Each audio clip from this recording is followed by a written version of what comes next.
business class on LATAM. What's it like flying South America's premier air carrier from JFK, New York City, all the way down to Buenos Aires, Argentina? That review coming up. Welcome, welcome, welcome. I'm Jeffrey Gard. This is The Whole Traveler. And before we get into the LATAM experience, what I'm going to ask you to do is help us out by liking, by subscribing, by commenting. Please, please, please. All right, so let's get into the LATAM experience. So I recently flew LATAM from JFK, New York City to Lima, and then from Lima, Peru to Buenos Aires in Argentina. So there was two legs. The first was from JFK to Lima, which was about 8 hours, and then from Lima to Buenos Aires, which was about 4 hours. So overall, it was about a 12-hour flight with some additional time in between for the connection at Lima. Check-in experience Terminal 4 with LATAM was not good. When we got to Terminal 4, LATAM was in aisle 6 and they were not open. They only opened 3 hours prior to the flight, despite the fact that there was a horde of people. I mean, this was a very long line of people already waiting. And we were there maybe 3.5 hours before the flight. And I don't blame those people because it is stressful going through Terminal 4. The security lines are notorious for being long. You want to get in and you want to get through as soon as possible. And so I was unfortunately surprised that LATAM had not opened its ticket desk, its gate, sooner. I would highly advise LATAM to reconsider when they do open, maybe even opening an hour earlier so that it's 4 hours before the flight. In LATAM's defense, though, they do have a huge plus, and that is there's an entire row of self-check-in kiosks. Now, when we got to the aisle and realized that the LATAM gate was closed, we went to the kiosks. We were successfully able to use the kiosk to get our boarding passes printed, as well as our baggage tags printed. Those were easy breezy, super simple. We got the baggage tags, we put them on our suitcases, but I made a mistake. When I looked at the baggage tag, it said EZE, which is the code for Buenos Aires Airport. And immediately I thought, no, EZE is Lima in my head. And I thought, oh my God, they only gave us baggage tags to Lima. This is wrong. It should be to Buenos Aires. That was my mistake. So I waited in that line. When the desks finally opened, I moved over into the business class area. And that was another thing, is that there was only one line. They didn't have it differentiated between business class and economy. And when you pay thousands of dollars for your business class ticket, you kind of want your own line. So when we got to the business class line, we were the first people there, but there were two people that cut in front of us. These attendants were just not monitoring and trafficking the system in a way that was helpful. It was just pure chaos. People were running around, a lot of inefficiency. The woman who cut in front of me in the business class section, I don't know if she was flying to the moon or where she was flying, but the ticket agent was taking such a long time to process her. I mean, it was like a good 7 to 10 minutes. I'm like, where is this woman going? Is she going to Antarctica? Is she going to the Antarctic station? Like, oh my God, it took forever.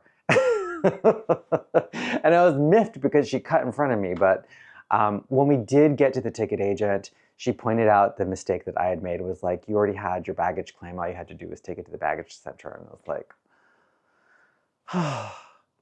but also the gate agent, she wasn't very friendly either. I don't know if she was harried, if she was stressed. I would have been stressed seeing all that hordes of people waiting for me. But she didn't tell us that there was a first class check-in line that you could use when going through security. And I really did not appreciate that because one of the agents put me in a general line, despite the fact that I also have TSA pre-check. I wasn't familiar that there were 4 different lines and the signs weren't clear. And so having that agent point out and say, hey, your first class, you can use the Delta first class priority line. It's all the way at the very end. She didn't say that. And as a result, I had to wait. I spent an additional 20-something minutes in the general line that I didn't have to wait. So that was a huge strike. I didn't appreciate that. it would have been nice to have been helped by her in that way. So I think there's a lot of room for improvement with their check-in experience. I was not a satisfied customer. I was very disappointed and kind of left a sour taste in my mouth. I was a little ambivalent now about going to the in-flight experience, hoping to God that it wasn't going to be anything like what I experienced at check-in. The in-flight experience at LATAM was overall very good from JFK to Lima. We flew a wide-body plane with a business class section that I believe was 1-1.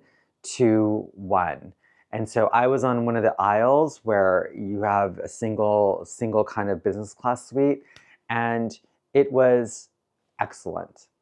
What makes LATAM's business class suite setup really great is that on the 2 aisles where it's a single kind of pod, I felt very enveloped by it, which I really loved.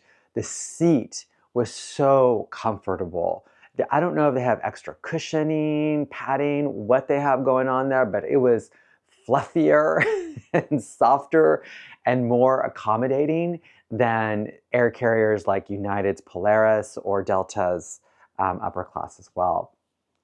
Very comfortable. There were a lot of deep wells of space where you could put the bedding as well as your carry-on items, your personal item. It was all very generous, which I really appreciated. And let's talk about the leg room. Oh my God. If you are super tall, I'm not super tall, but if you are super tall, if you're over 6 foot, you're gonna love that leg room. There's generous, long length leg room, as well as wide leg room. So you can move around with your legs. If you're turning over while you're sleeping, you're not gonna be bumping into stuff. Very generous, very accommodating. I absolutely love that. I love that for them, that was clearly an important point. The generous leg room makes such a big difference when you're able just to stretch out. I could stretch out comfortably in the seated position, and it was so nice that it doesn't even force you to recline a whole lot, which I absolutely love. The entertainment options are fairly standard, and that's to say that there's a wide range of movies, TV shows, American movies. You could also watch a couple of South American options. They had South American options that were available as well if you wanted to do that. Cartoons, maps, games. It was part of like a standard package that you just come to expect. It wasn't like, oh my God, this is amazing, but it also was not bad at all. It was all very, very good. The amenities kit, again, it was also standard, came in a really colorful bag, had your hand cream, your lip balm, your toothbrush, toothpaste. It also had the socks. I've come to absolutely love those socks. What I do is I take my shoes off now and I put those socks on over my socks so that if I have to touch the floor, it's with those socks that I just leave behind. They also had slippers though. So you could use your slippers if you wanted to walk around to go to the restroom or to just kind of stretch and walk through the aisles if you wanted. The in-flight service though, let's just take a moment to talk about that. This flight attendant that served us, her name was Gabrielle. She was amazing. Oh my God, she was amazing. She had this warmth, this glow. You know how like when you're in the presence of someone who you realize like that person is the right person doing the right job, and you have that sync up and they're just like amazing? That was her. She was incredible. She was exactly what you want in a flight attendant. Super sweet, super kind, genuine. The warmth felt real, you know? And if she was acting, if that was all an act, Meryl Streep, you're in trouble, girl. Because she was amazing. She was giving an Oscar-worthy performance if it was an act, but I don't think it was. I felt like it was genuine. And when you have a flight attendant like that, it can transform the experience from night to day. It was incredible. I was so grateful for her. She really added that extra in making the LATAM in-flight experience amazing. And I'm so grateful for that because the food was there. You know, it wasn't any worse than any other airline. I don't have a high bar for food, in-flight food. I just don't, because number one, you're never really going to be satisfied with what they bring, not everything. And number two, the portions are always going to be teeny, teeny, tiny.